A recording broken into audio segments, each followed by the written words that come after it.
Hi there, buddies.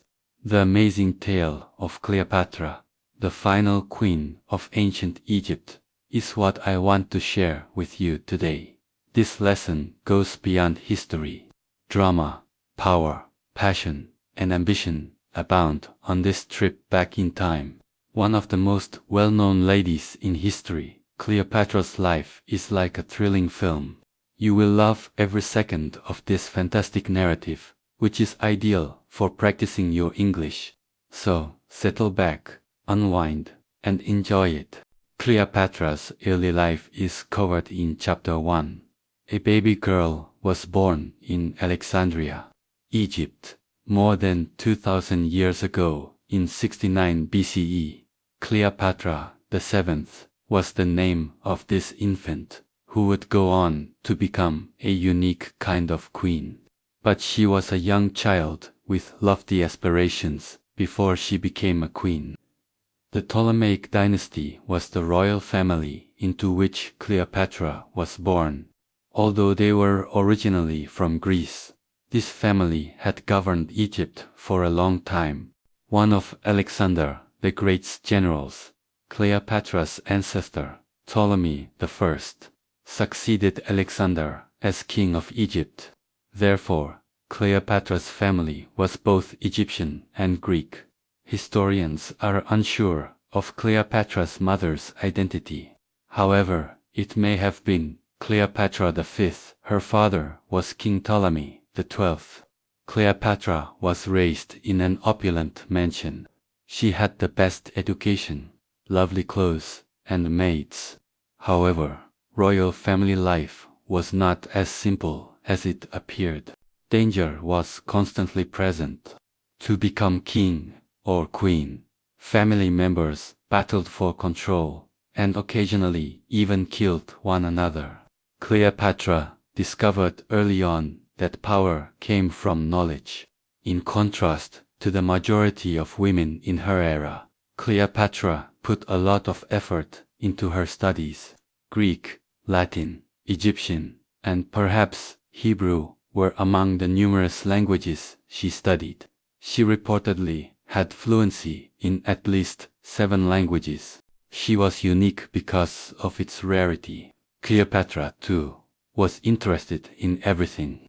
She pursued studies in politics, literature, science, and mathematics. She aspired to be more than a crown-wearing queen. She aspired to rule with wisdom and authority. Charm, however, was another secret weapon she possessed. In addition to her intelligence, Cleopatra exuded confidence. She was considered to have a lovely voice that could win over anyone's heart. However, she did not have a pleasant upbringing. King Ptolemy XII, her father, was not a powerful leader. Because he was perceived as weak and extravagant, he was disliked by many Egyptians. In order to keep safe, Cleopatra's family occasionally had to flee Egypt. Cleopatra discovered early on that ruling entailed dealing with a lot of adversaries.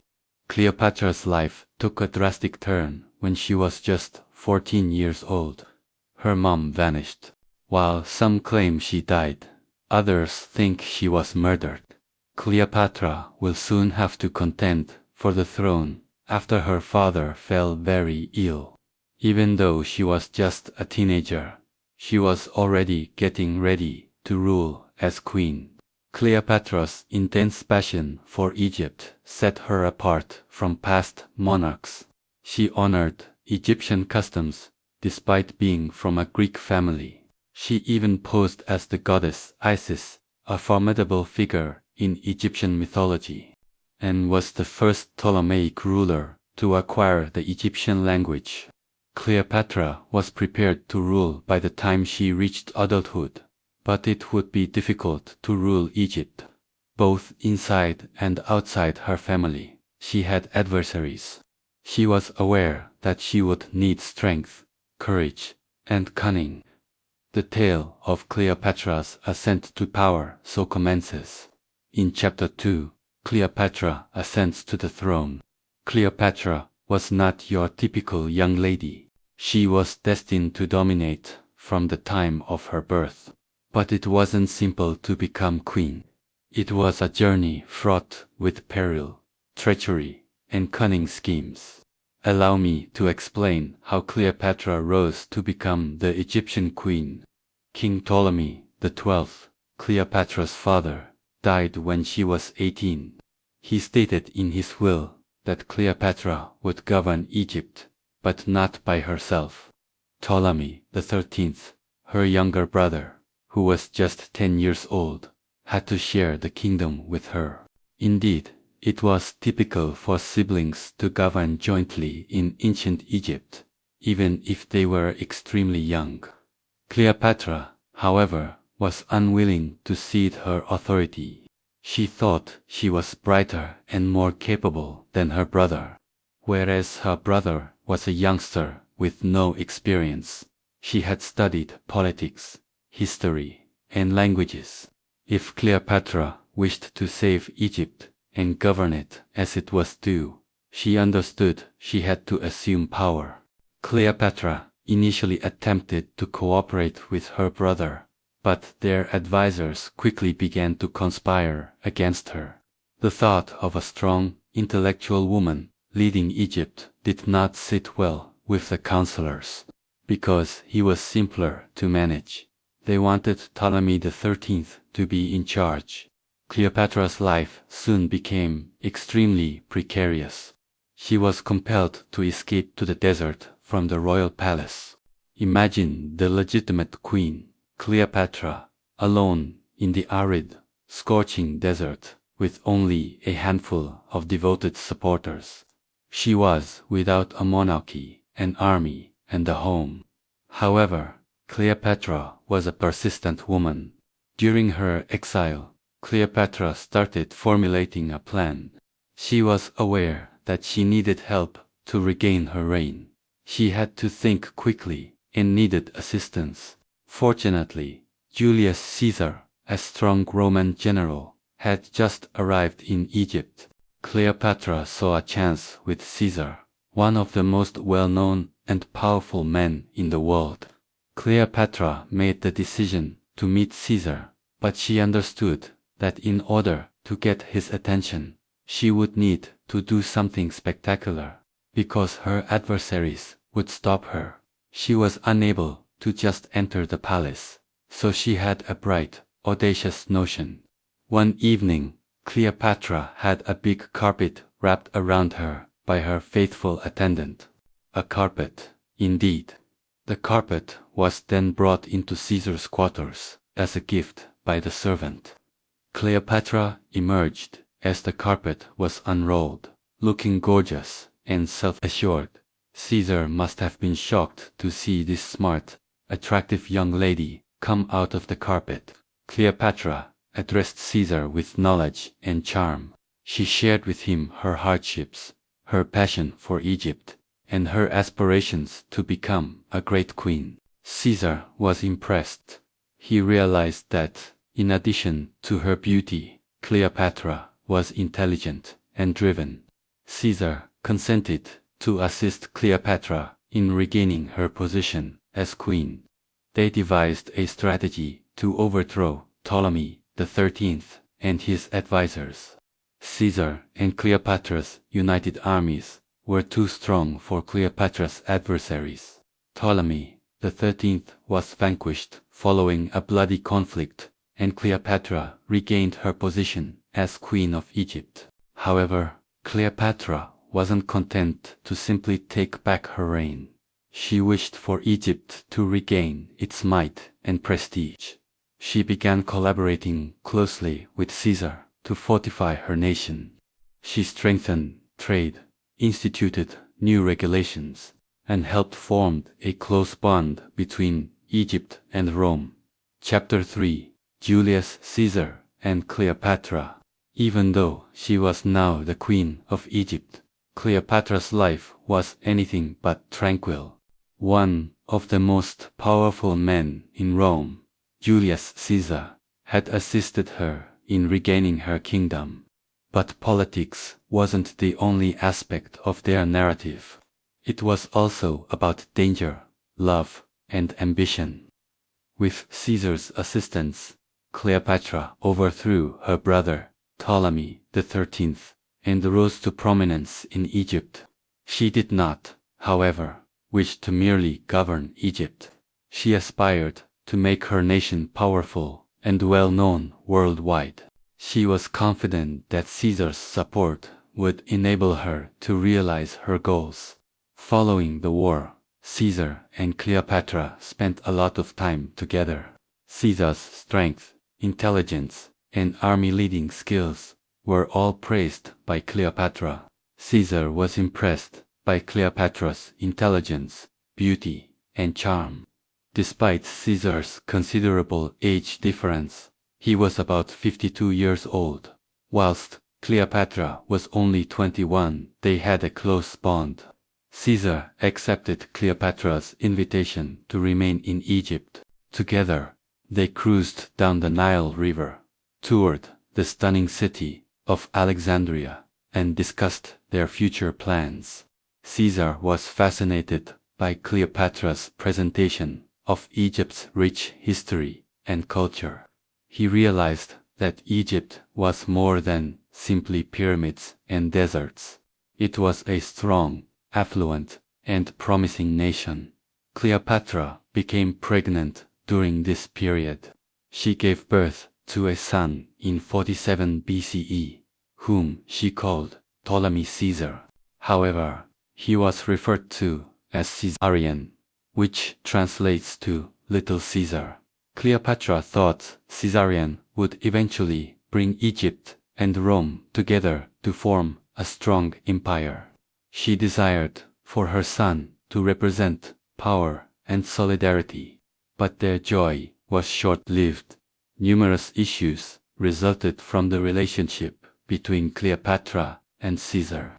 The notion of Caesar having such a close relationship with a foreign queen was unpopular in Rome. They believed that Cleopatra was attempting to use Caesar to seize power in Rome. She was even referred to as a deadly temptress by others. Caesar made the decision to go back to Rome, yet he did not abandon Cleopatra. Rather, he asked her to accompany him.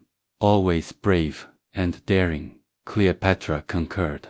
Caesarion and a large entourage accompanied her to Rome. Picture Cleopatra arriving in Rome with exotic animals, glittering carriages, and stunning Egyptian slaves. She wished to demonstrate Egypt's wealth and might to the Romans. Caesar gifted Cleopatra with an opulent house in Rome. She visited influential Roman elites, went to banquets, and even impacted Roman dress with her Egyptian flair. However, she was not embraced by everyone. Given how different Cleopatra was, Roman women were particularly dissatisfied. She was glamorous, self-assured, and not scared to make a statement. Cleopatra saw Caesar ascend to power while she was in Rome. He proclaimed himself a dictator for life, which gave him total authority over Rome. Although conflict was building, Cleopatra believed that this would reinforce their partnership. Caesar's increasing power infuriated many Roman senators, who began to plot against him. Something horrible occurred in 44 BCE. A group of senators who thought Julius Caesar was growing too strong killed him. His death stunned the world as he was stabbed in the Roman Senate. Cleopatra was inconsolable. She had lost her son's father and her greatest ally. Cleopatra was aware that she was in risk of dying. She was unprotected in Rome without Caesar.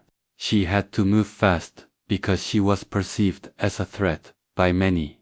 She fled back to Egypt after gathering all of her belongings, including her son and servants. Cleopatra was resolved to remain powerful back in Egypt. Despite her grief over Caesar's passing, she continued on. She persisted in ruling Egypt bravely and wisely. She restored the economy, bolstered her army, and got ready for whatever obstacles lay ahead. Caesarion, Cleopatra's son, was likewise protected. She hoped he would develop into a capable leader who would one day realize her vision of bringing Egypt and Rome together. She gave him lessons in strategy, politics, and the duties of a king. However, Cleopatra was aware that Egypt was in a precarious situation. Egypt needed a formidable ally because Rome was the world's most powerful empire. Cleopatra started searching for fresh strategies to defend her nation and her crown. This period of Cleopatra's life was characterized by survival, love, and loss. Despite one of the most devastating events in her life, she persisted. Cleopatra and Mark Antony in Chapter 4. Following Julius Caesar's passing, Cleopatra's life took yet another thrilling and dramatic turn. This chapter tells the account of Cleopatra's encounter with Mark Antony, one of Rome's most influential leaders, and how their romance became one of the most well-known in history. Rome was in disarray following the death of Julius Caesar. There were a lot of strong individuals vying for control of the empire. They included Lepidus, Caesar's adopted son Octavian, and Mark Antony. Together, they constituted Rome's second triumvirate. However, it was obvious that they lacked mutual trust. Mark Antony was a capable leader and a valiant soldier. He was confident, strong, and attractive. He was also liked by others since he was charming. Although they had never met, Mark Antony had heard of the stunning and wise Queen of Egypt, Cleopatra. Egypt was a wealthy and influential nation at the time. Therefore, Mark Antony needed their help. In contrast, Cleopatra wished to shield Egypt from Rome's expanding influence. She was aware that she could accomplish it by forging a solid alliance with Mark Antony. Cleopatra received a message from Mark Antony one day. At order to talk about their partnership, he wanted her to meet him at Tarsus, a city in present-day Turkey. Knowing that this was her opportunity to win Antony over, Cleopatra prepared an event that would never be forgotten. Cleopatra was not your typical queen when she came to Tarsus. Everyone would be stunned by her spectacular entrance. On a gilded ship with purple sails and silver oars, Cleopatra set sail for Tarsus. She surrounded herself with lovely attendants, dressed as gods and goddesses, and she dressed as the goddess Aphrodite, the goddess of beauty and love. The lovely scent of flowers and fragrances filled the air. Antony was astonished to see Cleopatra. She was unlike anyone he had ever seen. She was smart, self-assured, and attractive. Antony was unable to look away from Cleopatra as she spoke to him with wit and charm. Their strong and ardent relationship began with that encounter. Antony accepted Cleopatra's invitation to visit Egypt. They spent time together in Alexandria, taking part in activities, parties, and opulent meals. Antony was shown the splendor and cultural diversity of Egypt by Cleopatra. They made plans for the future, laughed, and exchanged anecdotes. Cleopatra fell in love with Antony, and he fell in love with her. They shared the vision of establishing a vast empire that would control Egypt and Rome. With Antony at her side, Cleopatra thought she could defend Egypt and increase its authority. But love wasn't the only thing in their relationship. Politics was also involved. Cleopatra required Antony's authority to defend Egypt, and Antony needed Cleopatra's riches and resources to fund his military adventures. Together, they were stronger, and they both knew it. As their love deepened, Cleopatra and Antony went on to have 3 children together, a daughter named Cleopatra Selene, a son named Alexander Helios, and a 3rd son named Ptolemy Philadelphus. Cleopatra thought her children will lead a vast empire in the future, and was proud of her family. Not everyone, though, was content with their partnership. Many in Rome, including Octavian, were incensed at Antony's union with Cleopatra. Octavian accused Cleopatra of attempting to seize power in Rome because he perceived her as a danger. He started spreading tales that Antony had been enchanted by Cleopatra's beauty and charms. Issues in Antony's personal life were also brought on by his alliance with Cleopatra. He remained with Cleopatra despite being already married to Octavia, Octavian's sister. Antony and Octavian were tense as a result, and their rivalry intensified. War finally broke out as a result of the tension between Antony and Octavian. Octavian dispatched his army to battle Cleopatra and Antony after declaring them to be Rome's foes. Knowing that everything they had fought for was on the line, Cleopatra and Antony readied themselves for combat. Chapter 5: Cleopatra and Mark Antony's Fall. Mark Antony and Cleopatra were prepared to battle for their kingdoms, their love, and their goals. Determining to defend what they had created, they stood as a strong couple. However, the treachery, heartache, and bravery that characterized their last chapter would serve as an inspiration for ages to come. Their worst adversary, Octavian, was committed to destroying Antony and Cleopatra.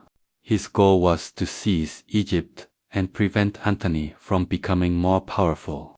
The army under Octavian was powerful, well-trained, and war-ready. But Cleopatra and Antony were determined to fight to the end. They made the decision to engage Octavian in a major naval conflict. This conflict, called the Battle of Actium, happened close to the Greek coast in 31 BCE. Antony brought his Roman army, while Cleopatra brought her fleet of Egyptian ships. They thought they could win together. The sea was crowded with ships, troops, and weapons on the day of the battle. Octavian's army was too powerful, despite the valiant efforts of Cleopatra and Antony. Something unexpected occurred during the conflict. Abruptly, Cleopatra's ships pivoted and headed forth. Many people think that Cleopatra withdrew to defend herself and her fleet. However, Antony misinterpreted her behavior. He believed that Cleopatra had deceived him. Heartbroken and bewildered, Antony's soldiers started to disintegrate. Antony was distraught when they were routed by Octavian's troops. Desperate for answers, he went back to Egypt and found Cleopatra. Cleopatra gave an explanation of her behavior when they first met. "I have not betrayed you," she assured Antony. Her primary goal had been to keep them alive. Their love stayed strong because Antony believed her, but they were aware that their adversaries were getting closer. They were followed to Egypt by Octavian's army. Although they were outnumbered, Cleopatra and Antony attempted to defend Alexandria. They were resolved to fight this war together, even though they knew they couldn't win. In a final battle, Antony valiantly fought, but his army lost. Antony collapsed on his sword, devastated and thinking Cleopatra was dead. News of Cleopatra's survival reached him as he lay dying. The two lovers spent their last moments together as his attendants brought him to Cleopatra's hiding place. Cleopatra was left to confront her foes, alone, when Antony passed away in her arms. Cleopatra was aware that she would soon be taken prisoner by Octavian. She resisted his attempts to portray her as a vanquished queen and parade her through Rome as a prisoner. Cleopatra was a proud and dignified woman. She made the decision to take charge of her destiny. Cleopatra wore her crown and the imperial robes in her last moments. She encircled herself with artifacts and representations of her rule. Legend has it that she made arrangements for the delivery of an asp, a venomous snake. She gave in to the snake's bite and ended her life as she saw fit. Cleopatra was dead and resting quietly in her royal chamber when Octavian came. Her bravery astounded him, but he was also impressed. The Egyptian kingdom came to an end with the death of Cleopatra. Egypt was conquered by Octavian and incorporated into the Roman Empire. However, Cleopatra's tale was far from over. She became famous for her life and her passion for Antony. She was respected for her courage, tenacity, and intelligence. She represented boldness, tenacity, and strength in addition to being a queen. The moral of Cleopatra's narrative is that we may persevere and defend our convictions, even when confronted with overwhelming obstacles. She never lost hope for her nation or her goals. She demonstrated to the world that women are capable of becoming strong leaders, intellectuals, and combatants. Despite the tragic end to her life, her legacy endures. Cleopatra serves as a reminder to never give up, have faith in oneself, and take charge of our own lives.